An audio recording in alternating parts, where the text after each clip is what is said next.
Agustus kita terima dengan takbir Allahu Akbar. Besoknya kompromi tentang syariat Islam dan syarat presiden beragama Islam dihapuskan, maka kita terima dengan istighfar. Jadi kita tuh, konstitusi kita tuh tidak ada jaminan keistimewaan bagi Islam, nggak ada. Beda dengan Malaysia. Malaysia meskipun jumlah orang Islam cuma 54%, tapi Undang-Undang Dasar Malaysia jelas mengatakan Islam adalah agama resmi negara. Yang di Pertuan Agung adalah Ketua Agama Islam dan Adat Istiadat Melayu. Di kita tidak ada jaminan itu.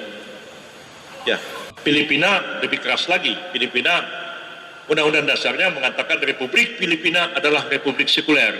Ya, Gereja Katolik Filipina berada di luar negara Filipina. Pemerintah Filipina tidak akan memberikan bantuan kepada lembaga agama apapun yang ada di Filipina. Kita ini nggak ada jaminan. Karena tidak ada jaminan, kita tidak bisa diam dan pasif. Ya. Sama halnya kalau kita membaca syair-syair Muhammad Iqbal. Iqbal mengatakan Rasulullah Sallallahu Alaihi Wasallam sudah wafat. Dan kita selain daripada orang Ahmadiyah, yakin bahwa Nabi Muhammad SAW adalah khatamun nabiyyin, penutup segala nabi. La nabiyya ba'dah, tidak ada lagi nabi sesudah beliau. Karena nabi sudah wafat dan tidak akan ada nabi yang baru. Maka nasib umat Islam tidak tergantung pada siapa-siapa lagi. Persoalannya bagi kita, ini bisa orang pribumi non-Islam jadi presiden. Bisa nggak? Bisa. Sah menurut undang-undang. Syariat Islam bisa jalan nggak? Bisa dikesampingkan. Bahkan sudah sering dikatakan, siapa yang ngomong syariat Islam yang membangkitkan Piagam Jakarta musuh negara, mau memecah belah. Bahkan Presiden Jokowi berpidato meminta supaya agama dengan negara dipisahkan. Nggak bisa. Itu nggak paham sejarah pembentukan negara kita itu. Ya. Bapak Zainal Abidin Ahmad almarhum, orang Medan sini, mengatakan barang siapa bisa memisahkan gula dari manisnya, maka bisalah dia memisahkan Islam dari politik. Ya. Begitu juga orang Kristen, Dr. Noto Hamijoyo, itu tokoh dan ketua Partai Kristen dulunya, menulis buku judulnya Iman Kristen dan Politik. Dalam bukunya beliau mengatakan, bisa nggak agama Kristen dipisahkan dari politik? Jawabnya beliau, gereja Katolik bisa dipisahkan dengan negara. Karena ada hierarki dari paus sampai ke kepala paroki yang ada di sebuah desa. Tapi agama Kristen, kata Dr. Noto Hamijoyo, mustahil dapat dipisahkan dari politik. Karena agama Kristen itu ada di dalam otak dan hati orang Kristen. Dan orang Kristen itu berpolitik. Maka pengaruh dari agama Kristen dalam otak dan hatinya itu akan tercermin dalam kebijakan-kebijakan, dalam tingkah laku politik yang dia laksanakan sehari-hari. Apalagi Islam. Tidak mungkin kita pisahkan Islam dari politik. Karena tidak ada jaminan tadi, maka saya mengajak dan menghimbau umat Islam seluruhnya, yang hadir maupun tidak hadir, jangan ada lagi yang mengatakan kami tidak mau ikut politik. Yang tadi Pak Amin singgung, selalu dikatakan Islam itu suci, agama itu suci, politik itu kotor, jangan dicampur adukkan. Kita nggak peduli sama politik, lantas orang lain yang memegang kekuasaan politik baru tahu seperti yang dialami oleh Hizbut Tahrir Indonesia. Ya, dulu aja politik, oh nggak mau, kami mau khilafat, yang ini tohut, kami nggak mau. Lalu nggak mau nyoblos, nggak mau ikut pemilu, nggak mau apa. Begitu datang Jokowi jadi presiden, selembar surat diterbitkan, dibubarkan HTI, mereka nggak bisa bikin apa-apa. Saya bilang pada orang HTI, ya, segudang kepintaran itu tidak ada artinya dibandingkan dengan segenggam kekuasaan. Ya. Ya. presiden itu ya, walaupun goblok, ya, saya nggak sebut namanya siapa, ya, saya nggak bilang siapa-siapa. Ini presiden dalam artian umum. Walaupun orangnya itu goblok, ya, segoblok-goblok dia itu, dia presiden. Kami ini, saya, Pak Amin dan lain yang ngaku-ngaku pintar ini, nggak ada apa-apanya. Kita bukan siapa-siapa. Ya. Saya ingat satu hari cerita ya, sidang kabinet zamannya Gus Dur. Saya Menteri Kehakiman, Gus Dur, Bu Mega, Menko Polhukam, terus saya sebelahnya. Gus Dur mau keluarkan dekret. Nah, Pak Amin tahu persis cerita ini.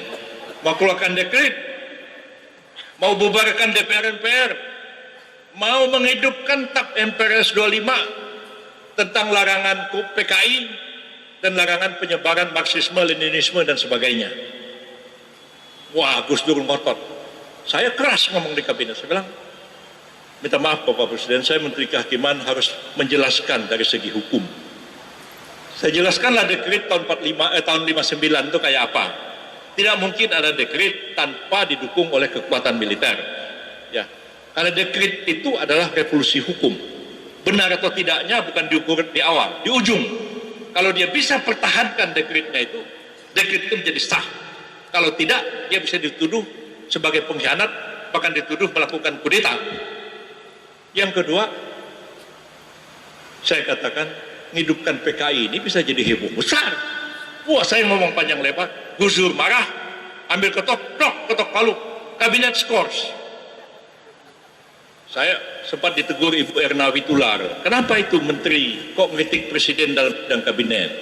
Ya bagaimana nggak ada kritik, masa mau ngidupin PKI yang benar dong? Ya kan, masa mau dekret, masa mau apa, masa saya diem? Begitu Gus Dur tutup ketok palu, saya lari-lari keluar kabinet. Saya dikejar sama 3 jenderal. Pertama namanya Laksamana Widodo AS, kedua namanya Susilo Bambang Yudhoyono, ketiga namanya Agung Gumelar. Pak Agung bilang, bos, jangan kenceng-kenceng jalannya. Saya bilang, saya mau pulang aja. Besok juga saya dipecat sama Gus Dur. Ya. Saya bilang, tar dulu, bang, ngomong dulu. Pak Widodo AS bilang, bang, kami sependapat sama Bang Yusril, gak benar itu presiden. Masa mau bubarin DPR, masa mau, loh, saya bilang, kenapa tadi tidak ngomong? Ya, jawabnya apa? Ya, kita ini prajurit. Mana mungkin kami ini akan melawan panglima tertinggi? Nah, itu dia. Saya ceramah kemarin itu diundang di pertemuan alumni Gontor di Banten. Di sebelah saya Pak Gatot Nurmantio, waktu itu belum pensiun nih, masih jenderal aktif walaupun bukan lagi panglima TNI. Saya bilang, segoblok-goblok presiden. Dia presiden, dipanggil panglima TNI. Nah, hari ini saudara saya pecat. Berhenti itu panglima TNI, nggak bisa ngelawan. Tanya nih sama Pak Gatot sebelah saya ini, Pak Gatot senyum-senyum. Jadi jangan kita itu pikir, oh ini orang kok tampangnya sederhana, tampangnya wong deso, gitu ya. Kita sudah pilih jadi presiden, ya. Jangan model Pak Yusril, orangnya berjuis, ya. Bajunya kayak Tengku Melayu, katanya kan begitu kan. Orang yang ini tidak ada pengaruh wajah orang itu dengan kebijakan-kebijakan yang dilakukannya. Ya. Bung Karno itu, siapa yang bilang Bung Karno itu tampangnya merakyat? Enggak. Pakai jas putih mentereng, sepatunya mengkilat, kacamatanya Yahud, mereknya Ray-Ban zaman dulu itu. Pecinya bagus. Bung Karno gagah, pakai mobil, bak terbuka. Hobinya koleksi barang-barang antik, patung, lukisan. Siapa bilang Bung Karno merakyat? Enggak merakyat tampangnya itu. Tapi siapa yang mengatakan Bung Karno itu tidak pro rakyat?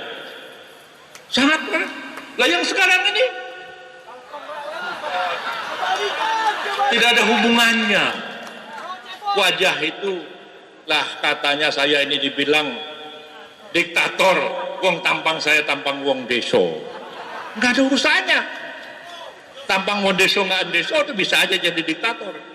Tampang deso nggak deso bisa aja pro asing, tidak pro kepada rakyatnya sendiri. Jadi pesan saya kepada kita semua, ya, jangan lupakan politik ini. Pak Amin tadi mengatakan ini 2019 sudah dekat, pilkada sudah dekat di Sumut. Jangan kita diam-diam aja, adem ayem aja. Seperti yang saya katakan kepada kawan-kawan HTI. Katanya kalau HTI dibubarkan, 100 pengacara akan membela HTI. Datang saya ke pengadilan. Saya tanya Ismail Yusanto, mana yang 99 lagi nih pengacara yang bela Anda ini? Oh, awak sendiri pula yang datang ke pengadilan yang bela. Nah, jadi mana yang 99 lagi nih, saya bilang.